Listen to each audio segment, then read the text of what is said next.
we go. All right, so we're going to try something new this morning, Annie. Good morning. Good morning. We're such techie queens here. I know.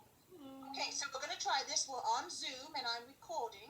So hopefully I will be able to move this onto some kind of other platform and then get it up onto YouTube for everybody, because this is Friday Crumbs from the Pop Tarts for Friday, May the 14th. Yep. So we're trying this, two separate locations, and I know if I look to my left and you look to your, oh look, my left, we could almost, people will think we're looking at each other. Okay. We're having way too much fun with technology. If you had told me a year and a half ago I would have had fun with technology, I would have gone, no, I don't think so. But it's just like, oh my goodness. Who knew we can do this? This is very cool. Who knew? I have to tell you, one of the best things about the Zoom, and I'm sure you have this as well, do you have filters on yours? My computer won't allow me to do that. I have to figure out why. No. It's a newer laptop. So yeah, I know the halo. I mean, we could put on a little graduate. Yeah, I know. Really? I don't know. Is that real or is Well, it? can you see it? Yes. It's real. Oh my goodness. But since you can't have one, do that. then I will put my halo away for just now, because I'd hate to think, I want us to be equal. Okay, well, I am your priest assistant, so maybe I just haven't earned my full halo yet. Maybe it's in pieces. You're probably closer to it than me, so. Okay, we're going to stop being silly now because we want to look at some scripture. Okay. And I think we decided that we were going to look at the Gospel of Luke, which was one of the readings for today. And it's Luke chapter 9, verses 28 to 43. And that's the Transfiguration. And I know that we've talked about the Transfiguration not too long ago. I know we talk about it again in the summer. But hey, it's a great story. So why not share it on Friday as well?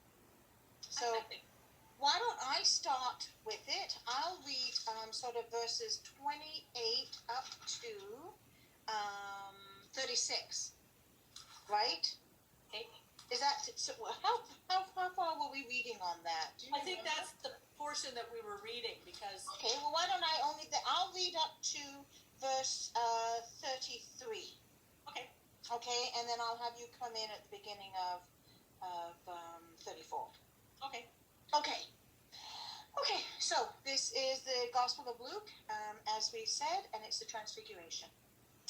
Now, about 8 days after these sayings, Jesus took with him Peter and John and James and went up on the mountain to pray.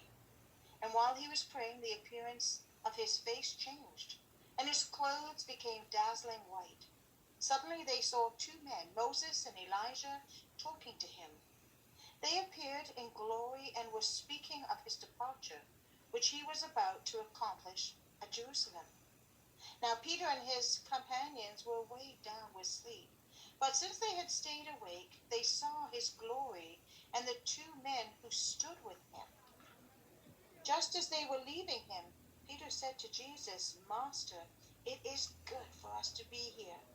Let us make 3 dwellings, one for you, one for Moses, and one for Elijah," not knowing what he said.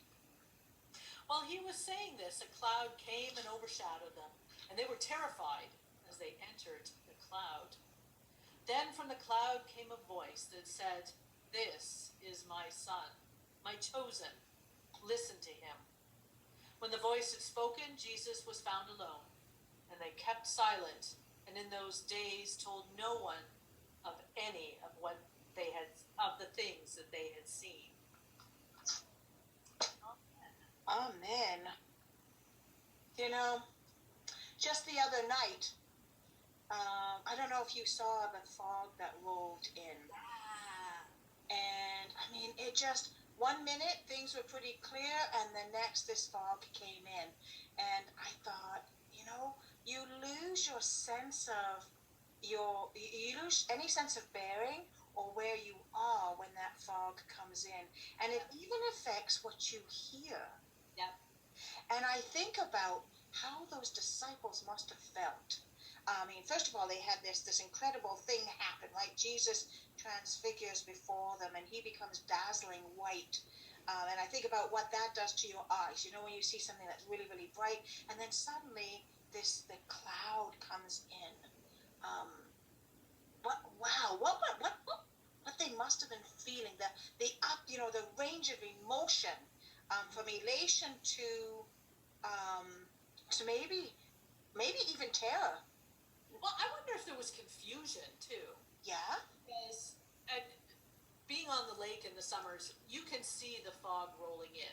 You know it's out there. It's a dark bank. If you watch the water long enough, you know what it looks like. But it literally rolls in. It kind of falls over itself to come in. But you're right. Your sound changes. Everything changes. And even if that's why in Southampton we have a foghorn that goes off, or people set it off if they're out in the water just trying to find where the land is, because it's so disorienting. It's so confusing. And probably just what the disciples saw probably blew their mind, and they were, I think, really trying to make sense of it. And good old Peter, there he is, he wants to make kind of a dwelling place. He wants to put something solid down when there is chaos, and fog is not solid. It's actually a liquid, but there's nothing orienting about that. So I think he felt so disoriented. He wanted to put down roots and just say, let's make a dwelling here.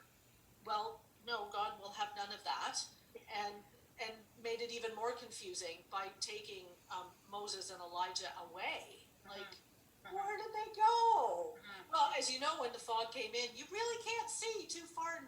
And we've all driven in the fog where you're looking at the yellow line on the road. You're not looking ahead of you because you can't see where you're going. You got to trust that yellow line on the road to make sure you're going the right direction. Yeah. So imagine how disorienting it was to be up on that mountain and then have this happen. Yeah. Yeah, no, it must have been quite something. But then to hear the voice of God give the disciples some sense of clarity, to hear that. So there wasn't any question about who Jesus was. Yeah. So you go from confusion to clarity. Wow, that's cool. Don't we need that right now? Wouldn't it be nice? Oh, I think so. Something that we can look at and have some clarity. Yeah. That would be cool. It would be. And I think of the foghorn that you hear when the fog really comes in off the lake. And what does the foghorn do, right? It helps to guide and give direction. And so, this very visual moment is disrupted by the cloud, right? And then there is another sense that's engaged, which is the hearing, right? So they hear God's voice come from this. And so when you can't depend on your vision, like you can't when you're in the fog or in a heavy, heavy cloud, right? I think of pilots, right? Flying through the clouds, right? Like nerves of steel. But what do they depend on, right? They depend on other markers or their other senses. And so I think here of this voice that calls out to the disciples, and that says, "This is my son," right? Yeah. And even when you can't see my son, right? Because now that cloud is there, this is my son, and hear my voice and follow my voice and take guidance from my voice. And that's kind of where we're at, right? We don't see the sun, but we're always being given guidance. I'm not going to call God a foghorn, but that would be very disrespectful. But it is something that guides us. And let's face it, hard times in our lives feel like we're just thrashing about in the dark or in the midst of this fog. We can't see what's in the road ahead of us. In many ways, as you said, where we are at the moment, we don't actually know what's on the road ahead of us. But we do have a voice that's saying, look forward. Just keep your eyes forward and keep going and trust God. Isn't that what we say at the end of all of our services, right? Yeah. Yeah. Right? You look up and you thank God. Yep. And you look around, you serve God, you look back and you thank God. And then I think I got that wrong. It's look up and seek God. Right? Okay. Look around and thank God, look back and thank God, but look forward and trust God. Yeah. Even when we feel like we're in cloud. Yeah, and I think, and cloud can be a metaphor for so many different things, right? We can have a cloud in our head, we can have a cloud in our heart, we can have a cloud in our spirit. And hopefully, with Crumbs from the Pop Tarts, some of you don't have a cloud in your spirit right now. Not that we may bring a whole lot of clarity to it, but we will bring some insight maybe from our view. But it also allows you the permission to look for clarity, right? That's right. So I'm laughing because I'm like, okay, so does that mean that we're the foghorn at the moment? Be who you want to be, right? you just you do you, right? Well, my personal motto, right? Make a statement, be a statement. Here I am. Like, I'm always wearing reflective or bright colors or something, right? Like, that's just who I am. I'm out there. I've got a loud voice. Yep.